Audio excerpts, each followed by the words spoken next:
আসসালামু আলাইকুম। This is Rana sir from math world. প্রিয় শিক্ষার্থীরা, আশা করি তোমরা সবাই অনেক অনেক ভালো আছো। আলহামদুলিল্লাহ, আমি অনেক ভালো আছি।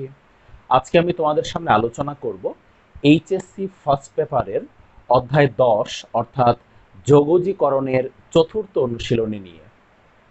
আজকে আমরা 10D অনুশীলনীর বেশ কিছু গুরুত্বপূর্ণ অঙ্ক সলভ করব। তোমরা জানো যে আমরা অলরেডি 10D অনুশীলনীর 2টা লেকচার কমপ্লিট করে ফেলেছি এবং ওই 2টা লেকচারে এই অধ্যায়ের খুবই খুবই গুরুত্বপূর্ণ কিছু অঙ্ক তোমাদের সামনে আলোচনা করেছিলাম। তো আজকেও আমরা এই অধ্যায়ের খুবই গুরুত্বপূর্ণ বেশ কিছু অঙ্ক নিয়ে আলোচনা করব। তো চলো আমরা শুরু করি। দেখো, প্রথমেই এই অধ্যায়ের যে অঙ্কটা আমি তোমাদেরকে দেখাবো এটা হচ্ছে 10D অধ্যায়ের 33 নম্বর অঙ্ক তোমাদের বইয়ের, মাকসুদুল হাকিম স্যারের বইয়ের 33 নম্বর অঙ্ক। ঠিক আছে, এই অঙ্কটা মোটামুটি গুরুত্বপূর্ণ অঙ্ক। আর আমার হাতে যে বইটা আছে আমি দেখতেছি এই বইয়ের পাশে লেখা আছে যে এই অঙ্কটা বুয়েটে এই অঙ্কটা বুয়েটে 14-15 সালে এসেছিল। এই অঙ্কটা বুয়েটে 14-15 সালে এসেছিল। ঠিক আছে, আচ্ছা। তো আরেকটা কথা বলে নেই, এই অঙ্কটার সাথে 36 নাম্বার অঙ্কের অনেকটাই মিল আছে। 33 আর 36 এই দুইটা অঙ্ক একদম সেম টু সেম ক্যাটাগরির অঙ্ক। তো আমি 33 নাম্বারটা করে দিচ্ছি, যেটা বুয়েটে 2014-15-তে এসেছিল। আর 36 নাম্বার অঙ্কটা তোমরা নিজেরা ইনশাল্লাহ আশা করি করে নিবা। ঠিক আছে, তো চলো শুরু করি। তো এই অঙ্কটা তোমরা ফাংশনটা দেখতেছো, উপরে হলো x² + 1 আর নিচে হলো x⁴ + 1। আমাদেরকে এই ফাংশনটার ইন্টিগ্রেশন করতে হবে। তো এটা এই অঙ্কটার স্টার্টিংটা গতানুগতিক নিয়মে হবে না, একটু ডিফারেন্টলি হবে। ঠিক আছে, তো খেয়াল করো এটা আমরা কি করতে পারি, তোমরা একটু চিন্তা করে দেখো আগে যে এখানে আমরা x⁴কে কিন্তু ধরে নিতে পারবো না, বা x⁴ এর মধ্যে কিন্তু x² আছে, x² হোল স্কয়ার। তো x² কে ধরে নিলেও কিন্তু উপরেরটা পাবো না, আবার x⁴কে ধরে নিলেও কিন্তু উপরেরটা পাবো না। বুঝতে পারতেছো জিনিসটা? তো আমরা যদি x⁴কে ধরে নিই তাহলে তো x³ আসবে। ঠিক আছে, বা x² কে যদি ধরে নিই x²কে তাহলে আসবে 2x। তাহলে আমরা দেখতেছি কোনোভাবেই নিচেরটাকে ধরে নিলে কিন্তু উপরেরটা আসতেছে না, উপরেরটা কিন্তু এখানে আসতেছে না। তো আমি একটু আগে বলেছি যে এটা একটু ডিফারেন্টলি অঙ্কটা শুরু হবে। তো আমরা কি করব একটু খেয়াল করো। এখানে আমরা প্রথমেই যে কাজটা করব, উপরে নিচে দুই জায়গা থেকেই x² কমন নিব। উপরে নিচে দুই জায়গা থেকেই কি কমন নিব? x² common. বলো তো, উপরের থেকে x² কমন নিলে 1 + x² থাকে, তাই না? এটা তো বোঝো তোমরা সবাই। আর নিচে থেকে x² কমন নিলে x² + 1/x² থাকে। আশা করি তোমরা খুব ভালো করে জিনিসটা বুঝতে পেরেছ। x² কমন নিয়েছি, কেন নিয়েছি এটা একটু পরে তোমরা নিজেরাই ফিল করতে পারবা বা বুঝতে পারবা যে কেন আমি এখান থেকে x²ই কমন নিয়েছি। তো দেখো x² কাটা চলে যায়, তাহলে আলটিমেটলি কি আসতেছে দেখো, 1 + 1/x², আর নিচে হলো x² + 1/x² dx।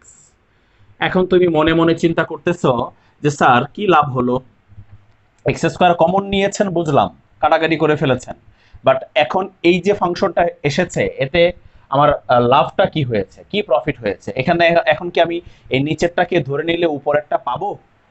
একটু দেখো তো, নিচেরটাকে ধরে নিলে কি উপরেরটা পাওয়া যায়? x² ddx করলে কত আসে? 2x। আর 1/x³ কে ddx করলে তো আসে না। তার মানে এখনো আমরা দেখতেছি নিচেরটাকে ধরে নিয়ে কিন্তু কোনো লাভ হচ্ছে না।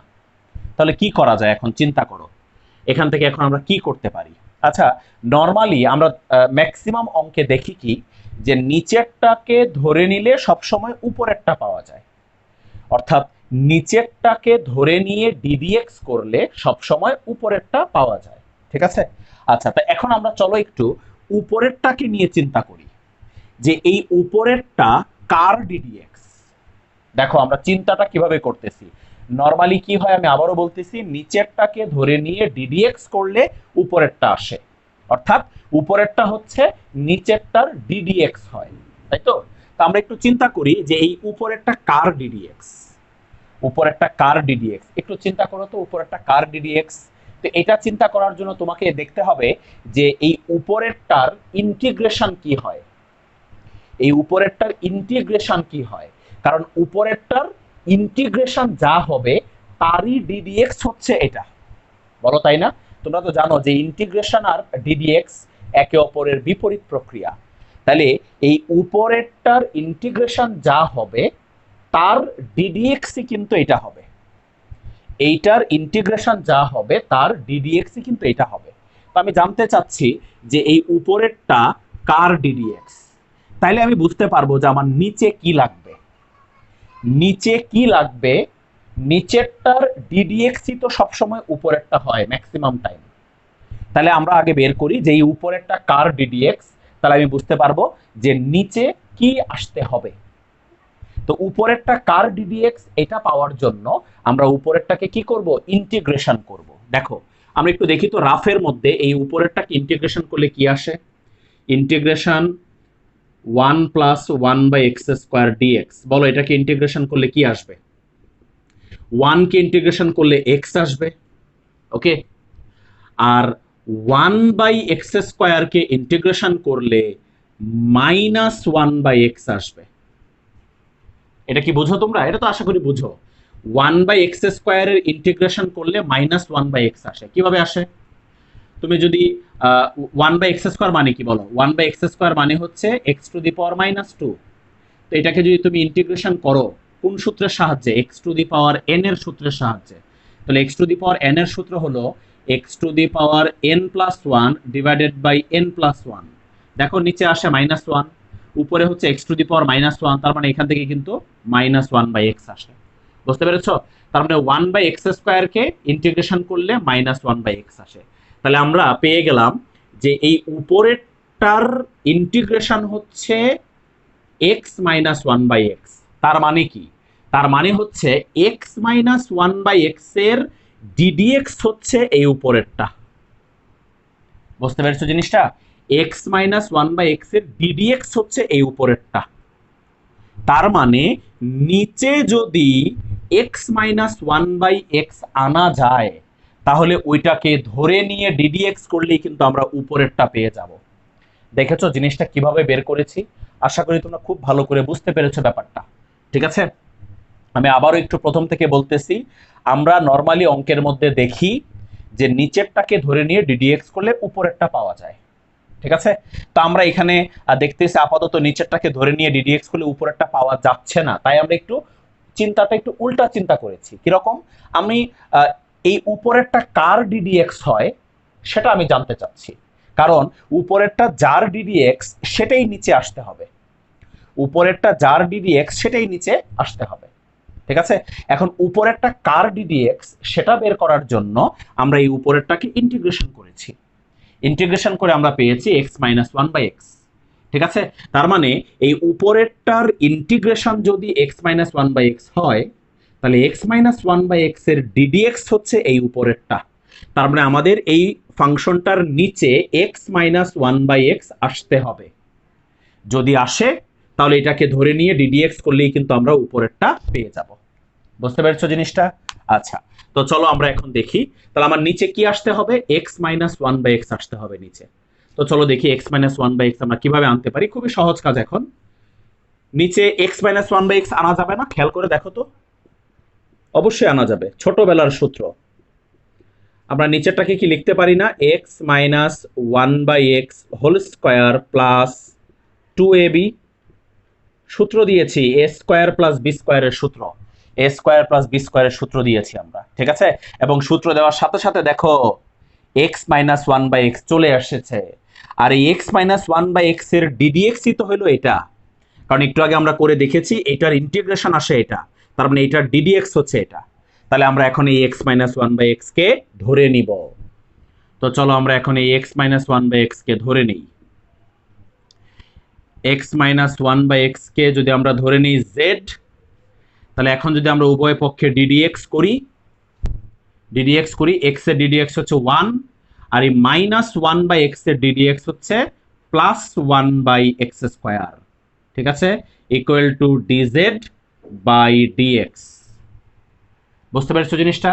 বা আমরা যদি ডাইরেক্ট লিখি ডাইরেক্ট যদি লিখি যে এত ডিএক্স ইকুয়াল টু হচ্ছে DZ, 1+1/x² dx equal to হচ্ছে ডিজেড। আশা করি খুব ভালো করে তোমরা ব্যাপারটা বুঝতে পেরেছো, ঠিক আছে। এখন চলো আমরা এখানে রিপ্লেস করে ফেলি। আমি এখানে পাশে করতেছি, দেখো রিপ্লেস করলে উপরে আসবে ডিজেড, আসবে কি না? উপরে কি আসবে? ডিজেড। এই যে 1+1/x² dx এর পরিবর্তে কি আসবে? ডিজেড। আর এটাকে আমরা কি ধরেছি? জেড ধরেছি, তাহলে এটা হবে জেড স্কয়ার প্লাস, আর এখানে দেখো এক্স এক্স কাটা গিয়ে কি থাকে? 2 2 2 কে আমরা লিখতে পারি √2 হোল স্কয়ার। দেখো আমাদের ফর্মুলা হয়ে গেল কিনা? ফর্মুলা হয়ে গেছে না? কোন ফর্মুলা হয়েছে বলো তো? কোন ফর্মুলা হয়েছে এটা? এটা হচ্ছে ইন্টিগ্রেশন 1/x² প্লাস a² এর ফর্মুলা হয়েছে।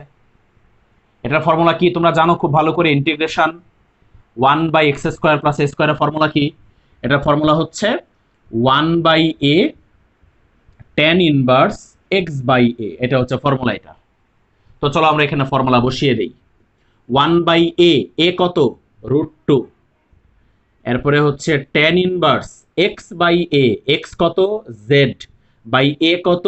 √2 প্লাস c। আশা করি খুব ভালো করে বুঝতে পেরেছ। এখন জাস্ট শুধু z এর ভ্যালুটা বসায় দিলেই শেষ। 1/√z tan ইনভার্স z কত? z হচ্ছে x minus 1/x by √2 plus c, শেষ, যেখানে c হলো সমাকলন ধ্রুবক। আশা করি অঙ্কটা খুব ভালো করে বুঝতে পেরেছ।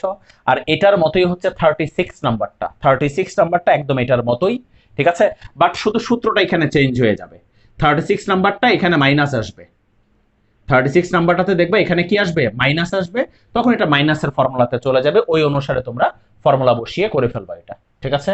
এবার দেখো আমরা এই অধ্যায়ের 45 নাম্বার অঙ্কটা করব। 45 নাম্বার অঙ্ক আমি মাঝখান থেকে 4 নাম্বার গ্রুপের অঙ্কগুলো আপাতত স্কিপ করেছি। 4 নাম্বার গ্রুপের অঙ্কগুলো আপাতত স্কিপ করেছি, তবে 4 নাম্বার গ্রুপের অঙ্কগুলো আমি তোমাদেরকে দেখাবো, টেনশন নাই। আমি চলে গিয়েছি 5 নাম্বার গ্রুপে, ঠিক আছে। তো 5 নাম্বার গ্রুপে 3টা অঙ্ক আছে। এই 3টা অঙ্কই একই ক্যাটাগরির অঙ্ক।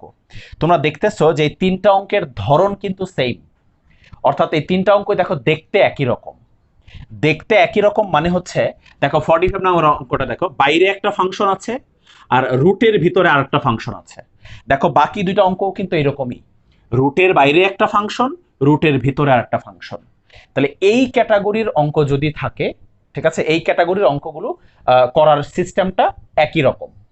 এই ধরনের অঙ্কগুলো করার সিস্টেমটা একই রকম, অর্থাৎ এটা একটা নির্দিষ্ট টাইপের অঙ্ক, যে কোনো ভগ্নাংশের নিচে রুটের বাইরে একটা ফাংশন থাকবে, রুটের ভিতরে একটা ফাংশন থাকবে। এই টাইপের অঙ্ক যদি দেখো তাহলে একই সিস্টেমে সলভ করতে হবে।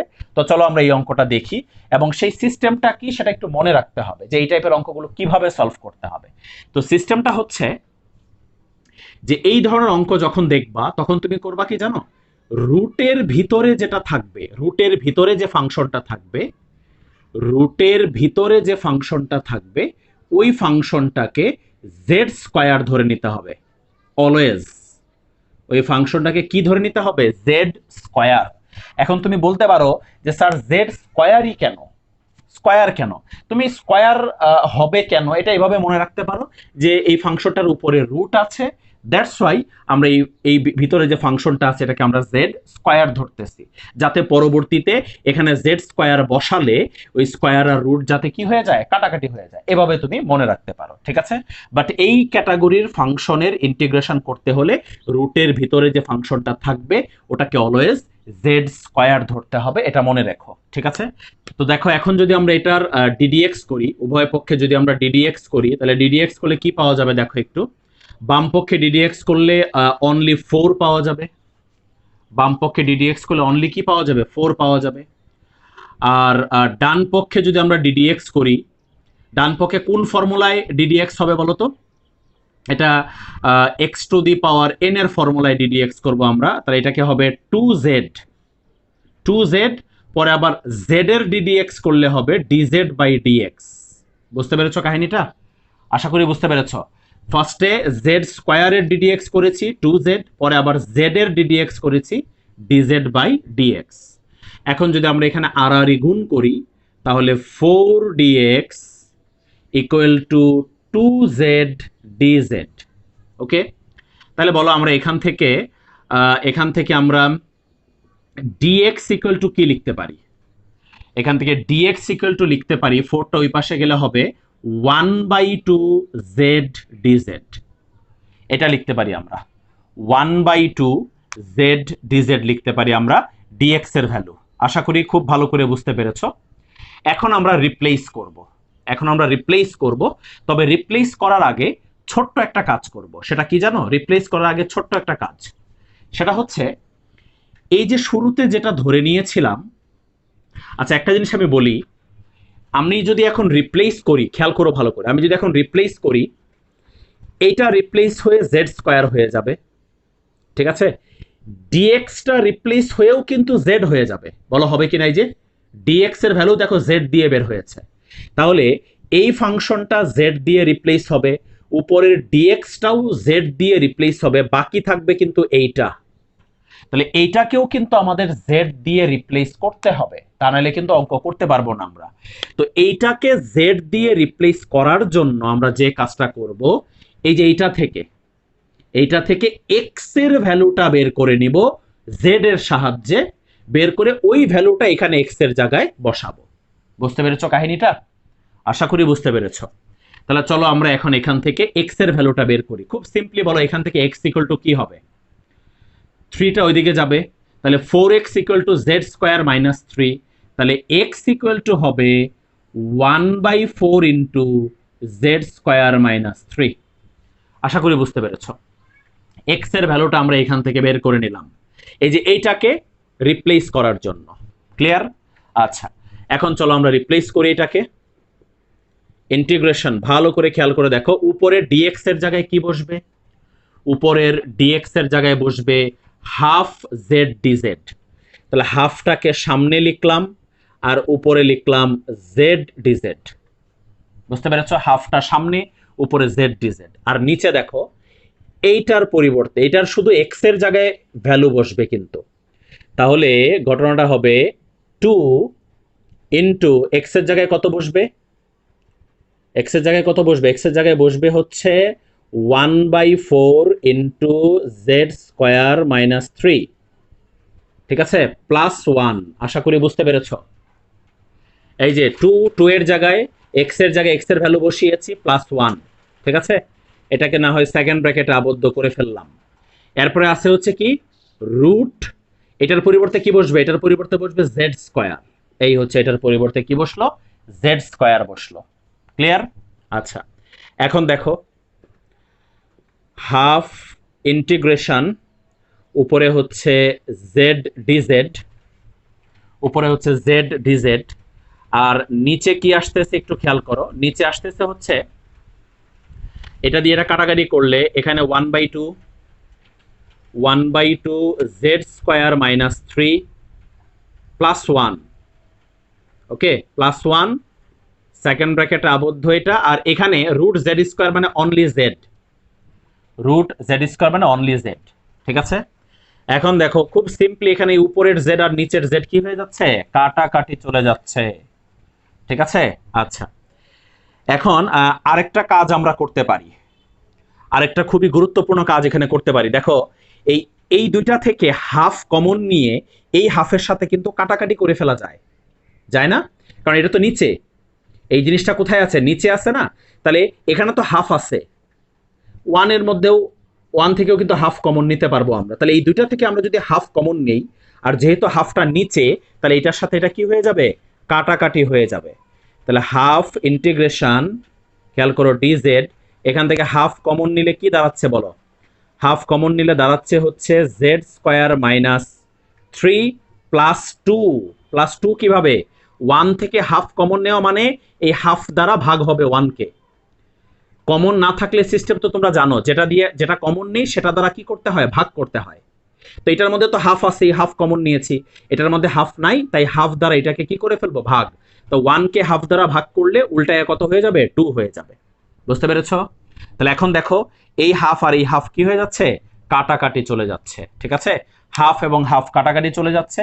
তা আলটিমেটলি ঘটনাটা কি দাঁড়াচ্ছে দেখো, ফাংশনটা এখন কি হবে, হাফ আর হাফ যদি কাটা চলে যায় তাহলে ফাংশনটা আসতেছে ইন্টিগ্রেশন উপরে ডিজেড আর নিচে হলো এটা, অর্থাৎ Z square minus one, Z square minus one.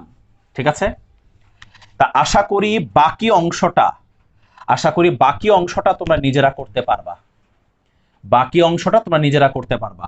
ওয়ানকে যদি আমরা ওয়ান স্কোয়ার বানাই তাহলে 1/x² মাইনাস a স্কোয়ারের যে ফর্মুলা আছে সেই ফর্মুলা দেখে দেখে বসাবা, বসে লাস্টে শুধু কার ভ্যালু বসিয়ে দিবা, লাস্টে শুধু তুমি জেড এর ভ্যালু বসিয়ে দিবা। কার ভ্যালু বসিয়ে দিবা বলো, জেড এর ভ্যালু কত হবে বলো তো, এই যে এখান থেকে জেড এর ভ্যালু বসাবা, বলো এখান থেকে জেড এর ভ্যালু কত, এখান থেকে জেড এর ভ্যালু হচ্ছে √4x+3, এইটা হচ্ছে জেড এর ভ্যালু, এই ভ্যালুটা বসিয়ে দিবা। বুঝতে পেরেছো আমার কথা, জেড এর ভ্যালুতে এটা বসিয়ে দিবা, জেড এর ভ্যালু হচ্ছে √4x+3। আশা করি জিনিসটা খুব ভালো করে বুঝতে পেরেছো। আর এটা কোন সূত্র হবে, এটা হবে হচ্ছে integration 1/x² minus a square dx এর যে ফর্মুলা আছে সেই ফর্মুলাটা অনুসারে এখানে বসাবা, এটা সূত্র বসিয়ে এরপরে শুধু জেড এর জায়গায় √4x+3 বসিয়ে দিলে অঙ্ক শেষ। তো আশা করি এই অঙ্কের প্রসেসটা তোমরা খুব ভালো করে বুঝতে পেরেছো। ঠিক আছে, যদিও আমি দেখতেছি এই গ্রুপের কোনো অঙ্ক এখন পর্যন্ত আসেনি পরীক্ষায়, তো আসবে না যে তার কোনো গ্যারান্টি নাই, যেহেতু এখানে আছে এই ক্যাটাগরির একটা অঙ্ক আমাদের ভালো করে প্র্যাকটিস করে রাখাটা বেটার। তাহলে মনে রাখবো আমরা বাইরে একটা ফাংশন এবং রুটের ভিতরে একটা ফাংশন থাকে, রুটের ভিতরের ফাংশনটাকে অলওয়েজ আমরা কি ধরবো, জেড স্কোয়ার ধরবো, ধরে সেখান থেকে আমরা চেষ্টা করব ডিএক্স, সেখান থেকে কার মানটা বের করবো, ডিএক্স এর মান, সেখান থেকে বের করবো কার মান বলো, ডিএক্স এর মান বের করবো সেখান থেকে আমরা, বের করে তারপর এইটাকে রিপ্লেস করার জন্য এখান থেকে এক্স এর ভ্যালুটা বের করে নিব, এই যে।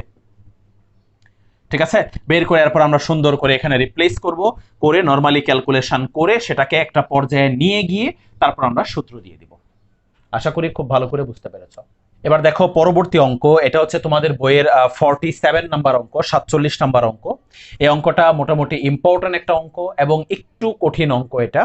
তো আসলে আজকের ক্লাসে যে অঙ্কগুলো করতেছি এই সবগুলো অঙ্কই কিন্তু একটু ডিফারেন্ট ক্যাটাগরির অঙ্ক, একটু কঠিন অঙ্ক। ঠিক আছে, কারণ এটা এই অধ্যায়ের শেষের দিকের অঙ্কগুলো এবং এই অধ্যায়ের শেষের দিকের অঙ্কগুলো একটু কঠিন অঙ্ক কিন্তু। ঠিক আছে, তো চলো আমরা দেখি, এবং এই অঙ্কগুলো খুব ভালো করে কিন্তু আমাদেরকে প্র্যাকটিস করতে হবে।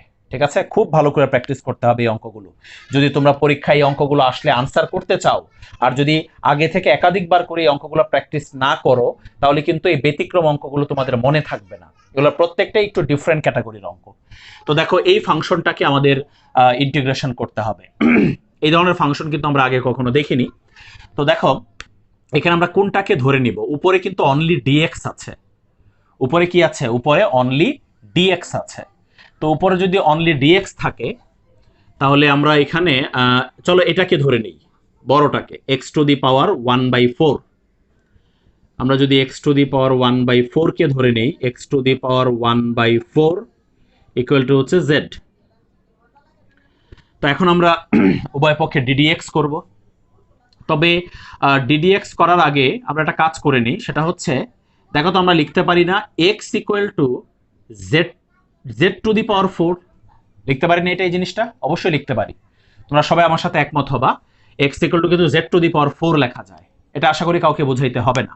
এটা করলাম কেন, কারণ এখন কিন্তু ডিডিএক্স করতে সহজ হবে, এখন ডিডিএক্স করা কিন্তু ইজি হবে। ঠিক আছে, তো দেখো এখন যদি ডিডিএক্স করি তাহলে x কে ডিডিএক্স করলে কত হবে 1, আর z⁴ কে ডিডিএক্স করলে হবে কি 4z³ ইন্টু dz/dx। আশা করি তোমরা আমার সাথে একমত হবা, z⁴ কে ডিডিএক্স করলে 4z³ হবে, আর z কে ডিডিএক্স করলে হবে dz/dx। ঠিক আছে, এবার যদি আড়াআড়ি গুণ করি তাহলে dx ইকুয়াল টু হয় 4z³ dz, dx equal to কি হয় 4z³ dz। তো আশা করি বুঝতে পেরেছো এই পর্যন্ত। এখন চলো আমরা এখানে রিপ্লেস করে ফেলি, উপরে dx এর জায়গায় কি বসবে, উপরে ডিএক্স এর জায়গায় বসবে 4z³ dz, তাহলে 4টা সামনে লিখলাম আর উপরে লিখলাম z³ dz। আর নিচের রিপ্লেসটা একটু ভালো করে খেয়াল করো, নিচের এটার জায়গায় তো ডাইরেক্ট আমরা কি লিখবো, z লিখবো, তাই না? কিন্তু এই যে x⁻½ এর জায়গায় কি লিখবো, x⁻½ এর জায়গায় কি লিখবো একটু খেয়াল করো। x⁻½ এর জায়গায় একটা জিনিস একটু মনোযোগ দিয়ে দেখো, আমরা কিন্তু x এর জায়গায় কিন্তু আমরা এই যে এটা বসাইতে পারি z⁴ পারি কি না? x এর জায়গায় আমরা z⁴ বসাতে পারি। তাহলে x এর জায়গায় না হয় আমরা z⁴ বসালাম আর উপরে পাওয়ার হাফ দিয়ে দিলাম। আশা করি তোমরা সবাই খুব ভালো করে বুঝতে পেরেছো। x এর জায়গায় z⁴ বসিয়ে দিলাম আর উপরে পাওয়ার হাফ আছে সেটা লিখে দিলাম। তো এখন খেয়াল করো, 4 ইন্টিগ্রেশন উপরে হচ্ছে z³ dz আর নিচে এখানে পাওয়ারে গুণ করলে হবে z² - z। ঠিক আছে, এখন খেয়াল করে দেখো উপরে নিচে কিন্তু কাটাকাটি করা যায়। দেখো এই যে এখান থেকে z কমন যায়, z কমন নিলে ওই z দিয়ে এই z³ কে কাটতে পারবো। তো আমি ডাইরেক্ট লিখে দিলাম, এখানে হবে z² আর নিচে হবে কত, নিচে হবে z-1 dz। আশা করি বুঝতে পেরেছ, উপরে z², নিচে হলো z-1 dz। ওকে, তো এখন আমরা কি করব খেয়াল করো, এখন কি করা যায় এখানে, এখন এটাকে আমরা কিভাবে ইন্টিগ্রেশন করব। এটাকে ইন্টিগ্রেশন করার জন্য একটু বুদ্ধি খাটাইতে হবে। নিচে আছে z-1 আর উপরে আছে z², z-1 z²।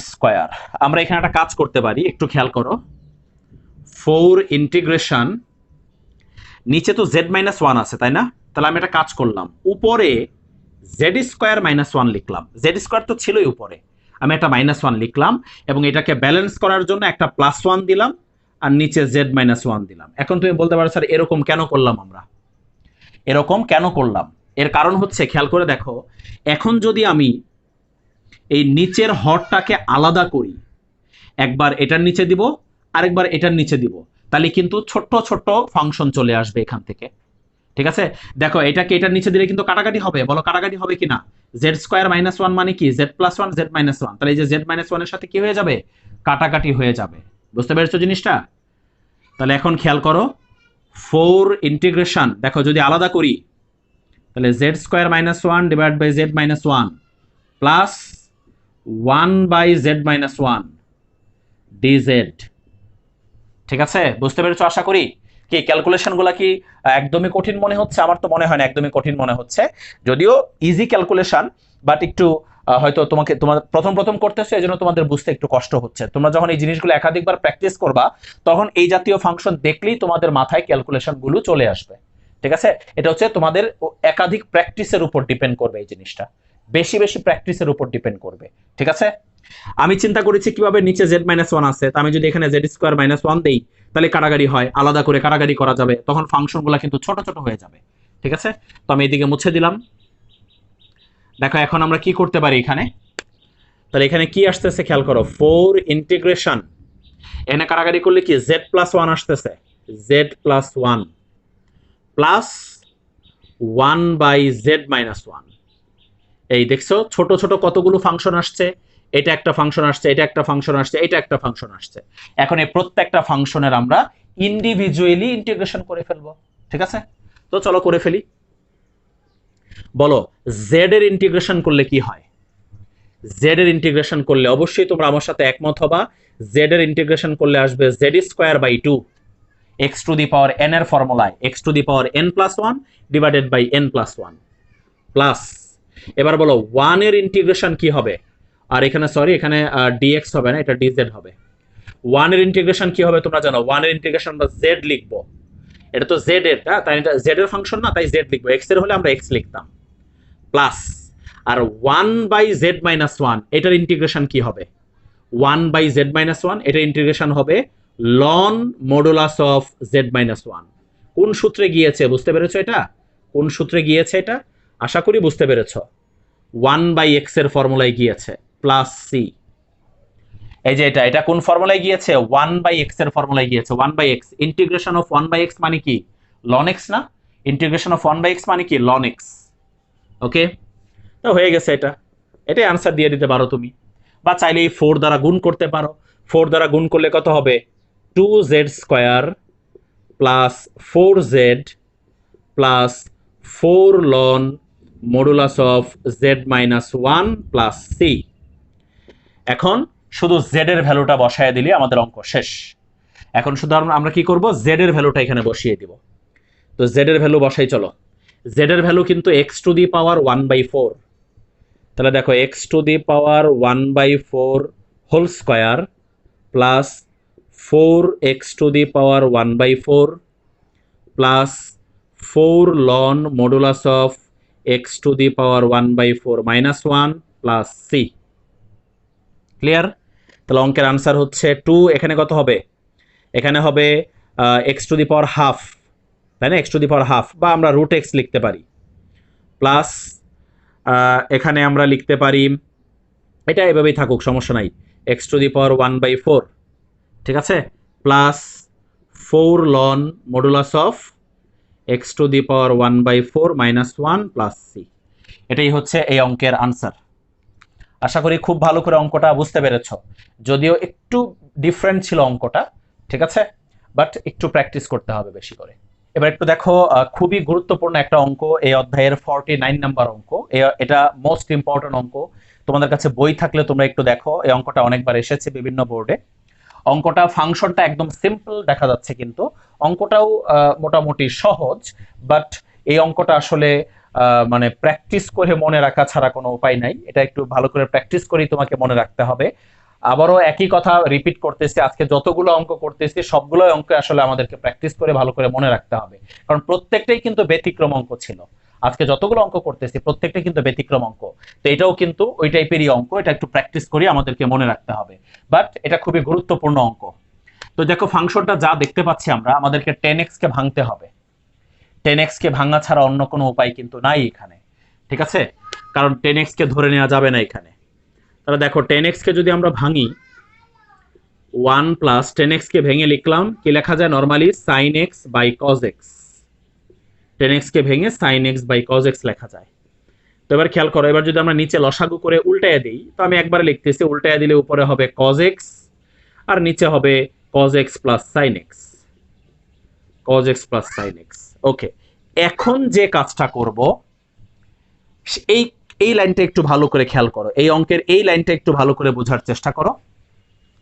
এখন তোমাদের অনেকের মাথায় চিন্তা আসতে পারে যে স্যার এখন আমরা sin x কে ধরে নিই, sin x কে ধরে নিলেই তো আমি cos x dx পেয়ে যাচ্ছি। হ্যাঁ, এটা সত্য যে sin x কে ধরে নিলে cos x dx পাচ্ছি, কিন্তু এই cos x এর কি হবে? এটাকে ধরে নিলে না হয় এটা পাচ্ছি, বাট এই cos x এর তো আমি কিছু করতে পারতেছি না, এই cos x এর কিছু করা যাচ্ছে না কিন্তু। তাহলে এই cos x টাই আমাকে এখানে ঝামেলায় ফেলে দিয়েছে। আচ্ছা, এখন খেয়াল করো, তাহলে এখন এখানে একটু ভিন্ন চিন্তা করতে হবে আমাদের, একটু ব্যতিক্রম চিন্তা করতে হবে, ঠিক আছে। একটু আগের অঙ্কটাতেও কিন্তু আমরা একটু ব্যতিক্রম চিন্তা করেছিলাম। একটু আগের অঙ্কটা মনে আছে না তোমাদের? কি ছিল? উপরে জেড স্কোয়ার ছিল আর নিচে জেড মাইনাস 1 ছিল। আমরা একটু বুদ্ধি খাটিয়ে কি করেছিলাম, এখানে একটা -1 একটা +1 লিখেছিলাম, কারণ এটার সাথে এটার মিল আছে, দ্যাটস ওয়াই আমরা এই কাজটা করেছিলাম। তো এখানেও আমরা এরকম একটা বুদ্ধি অ্যাপ্লাই করব, তবে এই বুদ্ধিটা একটু ডিফারেন্ট বুদ্ধি। আমি করব কি, ভালো করে মনোযোগ দিয়ে শোনো, আমি এই নিচেরটা হুবহু উপরে লিখব এবং এই নিচেরটার ডিডিএক্স উপরে লিখব। দুইটা জিনিস লিখব, আমার কথা ভালো করে শোনো, দুইটা জিনিস লিখব। একটা হচ্ছে এটা হুবহু লিখব উপরে, আবার এইটার ডিডিএক্সও লিখব উপরে। কথা বুঝতে পেরেছো আমার? হুবহু এটা উপরে লিখব এবং এটার ডিডিএক্সও লিখব উপরে। তারপর যা বাড়তি আসে সেটাকে ব্যালেন্স করব। যে কেন করব এই কাজটা, এটা একটু পরে তোমরা নিজেরাই বুঝতে পারবা, যে কেন আমি এটাও লিখতেছি এবং এটার ডিডিএক্সও কেন লিখতেছি, ঠিক আছে? একটু খেয়াল করো মনোযোগ দিয়ে। তো এটা হুবহু উপরে লিখব, তো উপরে তো cos x একটা আছেই, প্লাস sin x লিখলাম।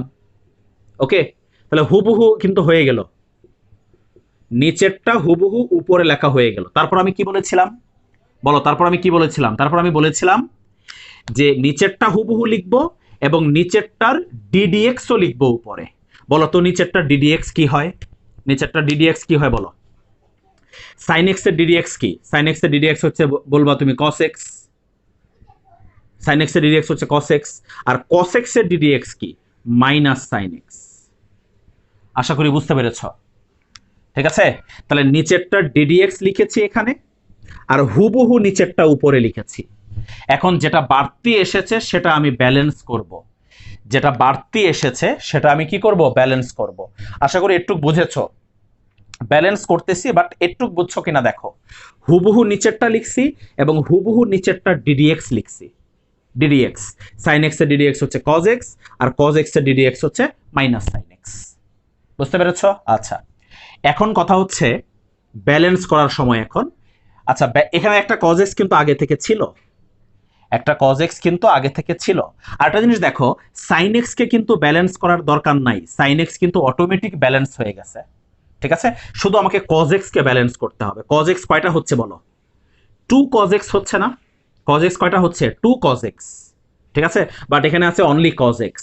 তাহলে শুধু ওই 2টাকে ব্যালেন্স করতে হবে। তো ওই 2 কে ব্যালেন্স করার জন্য এখানে একটা হাফ দিয়ে দিলাম। দেখো জিনিসটা বুঝতে পেরেছো কিনা, আশা করি বুঝতে পেরেছো। এখানে কি আসতেছে দেখো তো, sin x কাটা আসতেছে 2 cos x, 2 cos x আসতেছে। তাহলে ওই 2 cos x কে ব্যালেন্স করার জন্য আমরা এখানে হাফ দিয়ে দিলাম, অর্থাৎ ওই 2 এবং হাফ কাটাকাটি চলে যাবে, তাহলে এই যে cos x মিলে যাবে। বুঝতে পেরেছো? ব্যালেন্স করা কিন্তু শেষ। এখন কথা হচ্ছে এই কাজটা কেন করলাম সেটা এখন বোঝার সময় আসছে। সেটা এখন আমরা বুঝবো যে কেন আমরা সেম টু সেম এটা উপরে লিখলাম, আবার এটা ডিডিএক্সও কেন উপরে লিখলাম। ঠিক আছে, দেখো এখন আমি কি নিচেরটাকে খুব ইজিলি আলাদা করতে পারবো না? এটা একবার এটার নিচে লিখবো, এটা একবার এটার নিচে লিখবো। ঠিক আছে, তো চলো লিখি, তারপর তোমরা নিজেরাই বুঝে যাবা ব্যাপারটা। তো হাফ থাকলো সামনে, ইন্টিগ্রেশন চলো আলাদা করি আমরা। আলাদা করলে cos x plus sin x divided by cos x plus sin x, okay, plus plus cos x minus sin x divided by cos x plus sin x, okay, এত dx। তাহলে দেখো আলটিমেটলি এখানে কি আসে, integration 1 plus cos x minus sin x, আর নিচে হলো cos x plus sin x, এত dx। ওকে, এখন চলো আমরা ইন্টিগ্রেশন করে ফেলি আলাদা আলাদা 1 এর আর এটার। দেখো সামনে হাফ থাকলো, 1 এর ইন্টিগ্রেশন তোমরা জানো x, আর এইটার ইন্টিগ্রেশন কি হবে বলতে পারবা? এই নিচেরটার ডিডিএক্সই কিন্তু উপরেরটা, নিচেরটার ডিডিএক্সই কিন্তু উপরেরটা। ঠিক আছে, তোমাদেরকে মাঝখানে কোনো একটা ক্লাসে একটা অঙ্ক করাইতে গিয়ে আমি বলেছিলাম যে এমন কোনো ফাংশন যদি দেওয়া থাকে যে দেখতেছো যে নিচেরটার ডিডিএক্স হুবহু উপরেরটা, তাহলে ওই অঙ্কের আনসার হবে লন নিচেরটা। ওই অঙ্কের আনসার কি হবে? লন নিচেরটা। বলেছিলাম মনে হয় তোমাদেরকে এই কথাটা, প্লাস সি। বুঝতে পারছো জিনিসটা? অথবা তুমি চাইলে ওইটাকে যদি এভাবে ধরে নাও, যে এটাকে আমি ধরে নিব জেড, তারপর ডিডিএক্স করে উপরেরটা বের করব, যেহেতু নিচেরটা ডিডিএক্সটা উপরেরটা, ওইভাবে ধরে নিয়ে করলেও দেখবো যে এটাই আনসার আসবে, এখানে 1/z আসবে। এটাকে জেড ধরে নিয়ে ডিডিএক্স করে রিপ্লেস করলে দেখবো যে এখানে 1/z আসবে, তাহলে এটাই আসবে অঙ্কের আনসার। তাই আমি বলেছিলাম একটা অঙ্কে যে কখনো যদি দেখো যে নিচেরটা ডিডিএক্স হুবহু উপরেরটা, তখন সেখানে লন নিচেরটা লিখে দিলেই অঙ্ক হয়ে যায়। ঠিক আছে, তাহলে এটাই হচ্ছে এই অঙ্কের আনসার। তা তোমরা বুঝতে পেরেছো যে কেন আমি এইটার ডিডিএক্স মানে এইটা হুবহু লিখেছিলাম এবং এইটার ডিডিএক্সও কেন লিখেছিলাম? দেখো এটা হুবহু লিখাতে কাটাকাটি গিয়ে 1 চলে আসছে, 1 এর ডিডিএক্স হচ্ছে এক্স, এই ইন্টিগ্রেশন 1 এর ইন্টিগ্রেশন হচ্ছে এক্স, আর এটার ডিডিএক্স উপরে লিখেছিলাম কারণ নিচেরটার ডিডিএক্স যখন উপরে থাকে তখন ওই অঙ্কের আনসার লেখা যায় লন নিচেরটা। এই চিন্তা থেকে আসলে এই কাজটা এখানে করা হয়েছিল। তাহলে এই অঙ্কের এই লাইনটা একটু খুব ভালো করে তোমরা মনে রাখার চেষ্টা করবা। আর এখানে ব্যালেন্স করার জন্য কিন্তু ওই যে সামনে হাফ লিখেছিলাম। ঠিক আছে, আশা করি এই গুরুত্বপূর্ণ অঙ্কটা তোমরা বুঝতে পেরেছো। কাইন্ডলি আমার রিকোয়েস্ট, আজকে যতগুলো অঙ্ক আমরা করতেছি বা করেছি সবগুলো অঙ্ক আমাদের বেশি বেশি করে প্র্যাকটিস করতে হবে, আদারওয়াইজ বাবা একটা অঙ্ক তোমার মনে থাকবে না। প্রত্যেকটাই ডিফারেন্ট ক্যাটাগরির অঙ্ক করেছি আজকে আমরা।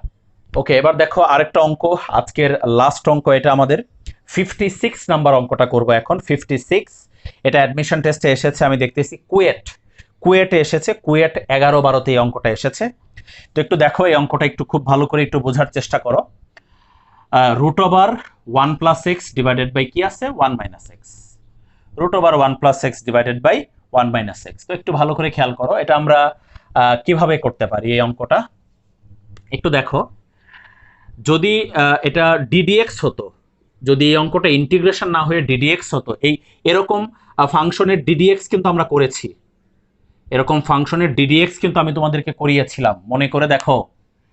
এটা যদি ডিডিএক্স হতো তাহলে কিভাবে করতে হতো মনে আছে কি? এই এক্স কে আমরা ধরে নিতাম, কি ধরে নিতাম? Cos theta. এক্স কে কিন্তু আমরা কি ধরে নিতাম? কস থিটা ধরে নিতাম। ধরে নিয়ে 1 plus cos 2a 1 minus cos 2a সূত্র বানিয়ে আমরা ক্যালকুলেশন করতাম। ডিডিএক্স এর বেলায় কিন্তু এটা কিন্তু আমি ইন্টিগ্রেশন বলতেছি না, ডিডিএক্স। যদি এই ফাংশনটা ডিডিএক্স এর মধ্যে থাকতো তাহলে আমরা এক্স কে কস থিটা ধরে নিয়ে আমরা সুন্দর করে অঙ্কটা কিন্তু করে ফেলতে পারতাম। এর আগেও আমরা করে এসেছি এই অঙ্ক, কিন্তু এটা কিন্তু ডিডিএক্স না, এটা হচ্ছে ইন্টিগ্রেশন। এটা হচ্ছে কি? ইন্টিগ্রেশন। তো এখন কথা হচ্ছে এটাকে যদি আমরা ইন্টিগ্রেশন করতে চাই তাহলে আমাদের এখানে যে কাজটা করতে হবে, খেয়াল করো, এখানে খুবই সিম্পল একটা ক্যালকুলেশন করব। 1 plus x into 1 plus x divided by 1 minus x into 1 plus x. কি করেছে আশা করি তোমরা বুঝতে পেরেছ। নিচেরটার বিপরীতটা দিয়ে উপরে নিচে গুণ করেছি। কি করেছি? নিচেরটার বিপরীতটা দিয়ে উপরে নিচে গুণ করেছি। আচ্ছা ওকে, এবার খেয়াল করো, রুট উপরে হয় 1 প্লাস এক্স হোল স্কোয়ার আর নিচে হয় 1 মাইনাস এক্স স্কোয়ার ডিএক্স। এবার দেখো যদি আমরা রুট করি তাহলে উপরে হবে 1 প্লাস এক্স আর নিচে হবে root 1 minus x square dx. Okay, এবার দেখো তো এই জিনিসটাকে কি আমরা সিম্পলি আলাদা করে ফেলতে পারি না? এই নিচের হরটাকে একবার 1 এর নিচে লিখবো আর নিচের হরটাকে এক্স এর নিচে লিখবো। দেখো 1 এর নিচে লিখলে কিন্তু সূত্র হয়ে যায় 1 by root over 1 minus x square, এটা হচ্ছে সাইন ইনভার্স এক্স লেখা যায়। তাহলে নিচেরটাকে আমরা আলাদা করে ফেলি, integration 1 by root over 1 minus x square plus x by root over 1 minus x square এত ডিএক্স। আশা করি জিনিসটা বুঝতে পেরেছ। এখন এইটার ইন্টিগ্রেশন আমরা ডাইরেক্টলি লিখতে পারি সাইন ইনভার্স এক্স, এটার ইন্টিগ্রেশন। বাট এটার ইন্টিগ্রেশনটা একটু হালকা আমাদের একটু চিন্তা করতে হবে যে কি করা যায়। তো চলো আগে আমরা এটার ইন্টিগ্রেশনটা লিখে ফেলি। এটার ইন্টিগ্রেশন আমরা অনায়াসে লিখে ফেলতে পারি। কি লিখতে পারি? এটার ইন্টিগ্রেশন আমরা সাইন ইনভার্স এক্স প্লাস, আর এটা আপাতত ইন্টিগ্রেশন দিয়ে লিখি x dx divided by root over 1 minus x square. বুঝতে পেরেছো জিনিসটা? তাহলে এটার ডিডিএক্স আমরা করলাম না, এটার ডিডিএক্সটা আমরা শুধু লিখে রাখলাম। ঠিক আছে? তো এখন এটার ইন্টিগ্রেশনটা আমরা কিভাবে করব? প্রথমটার ইন্টিগ্রেশন ডিরেক্টলি বসিয়ে দিয়েছি, পরেরটার ইন্টিগ্রেশনের কোনো ফর্মুলা নাই, তাই আমরা এটাকে ইন্টিগ্রেশন দিয়ে আলাদা করে লিখেছি। এখন এটাকে কিভাবে করা যায়?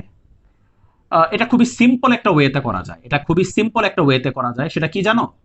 দেখো এইটাকে ধরে নিলেই কিন্তু আমরা উপরেরটা পেয়ে যাচ্ছি। দেখো পেয়ে যাচ্ছি কিনা? 1 মাইনাস এক্স স্কোয়ারকে ধরে নিলে কি আমরা এক্স ডিএক্স পাবো না? বলো তো। অবশ্যই পাবো। 1 মাইনাস এক্স স্কোয়ারকে চলো আমরা তাহলে ধরে ফেলি। তাহলে ধরিম, খেয়াল করো, 1 minus x square equal to আমরা জেড ধরে নিলাম। তাহলে কি আসে বলো? Minus 2x dx equal to হচ্ছে dz। বুঝতে পেরেছ? Minus 2x dx equal to dz। ddx করেছি, তাহলে আমরা লিখতে পারি x dx ইকুয়াল টু কি লিখতে পারি? Minus half dz। x dx equal to আমরা কি লিখতে পারি? Minus half dz। তো চলো আমরা এবার এখানে রিপ্লেস করে ফেলি জিনিসটাকে। তাহলে সামনে সাইন ইনভার্স x আছে, লিখলাম। আর উপরে এটার পরিবর্তে কি হবে বলো? উপরে x dx এর পরিবর্তে হবে মাইনাস হাফ dz। তাহলে মাইনাস হাফটা সামনে লিখলাম, এই যে মাইনাস হাফ, আর উপরে dz লিখলাম। আর নিচে হবে কি? নিচে হবে রুট জেড। নিচে কি হবে? রুট জেড হবে। তো আশা করি বুঝতে পেরেছো জিনিসটা। এখন এটাকে আমরা খুবই সিম্পল ওয়েতে ইন্টিগ্রেশন করে ফেলতে পারবো। বলো 1 বাই রুট জেড, এটা কোন ফর্মুলায় যাবে? 1 বাই রুট জেড, এটা যাবে x to the power n এর ফর্মুলায়। কারণ 1/√z মানে কি? 1/√z মানে হচ্ছে z⁻⁻½ তাহলে এটার ইন্টিগ্রেশন কি হবে বলো? z⁻⁻½ plus 1 divided by -½ plus 1 plus C. আশা করি খুব ভালো করে ব্যাপারটা তোমরা বুঝতে পেরেছো। এটাকে আমরা কোন ফর্মুলায় ইন্টিগ্রেশন করেছি? x⁻n এর ফর্মুলায়, z⁻⁻½ তাহলে হবে -½ প্লাস 1 ডিভাইড বাই -½ প্লাস 1। এবার দেখো সাইন ইনভার্স এক্স, একটা জিনিস দেখো এখানে নিচে কি হাফ আসে না? বলো নিচে হাফ আসে কিনা? নিচে কিন্তু হাফ আসে, প্লাস হাফ। তাহলে এই হাফ আর এই হাফ কি হয়ে গেল? কাটাকাটি চলে গেল। তাহলে এখানে কি থাকে? z⁻½ plus C. তাহলে অঙ্ক আমাদের প্রায় শেষ হয়ে গেল। তাহলে আমরা এটাকে কি লিখতে পারি এখন? আমি এই পাশে চলে আসলাম। এখন আমরা শুধু z এর ভ্যালুটা বসিয়ে দিব না, আমরা শুধু এখন z এর ভ্যালুটা বসিয়ে দিব। তাহলে sign inverse x minus √z না, বলো z⁻½ মানে কি? √z, আর z মানে কত? 1 - x²। তাহলে √1 - x² প্লাস সি। এটাই হচ্ছে এই অঙ্কের আনসার। আশা করি খুব ভালো করে এই ব্যাপারটা বুঝতে পেরেছো।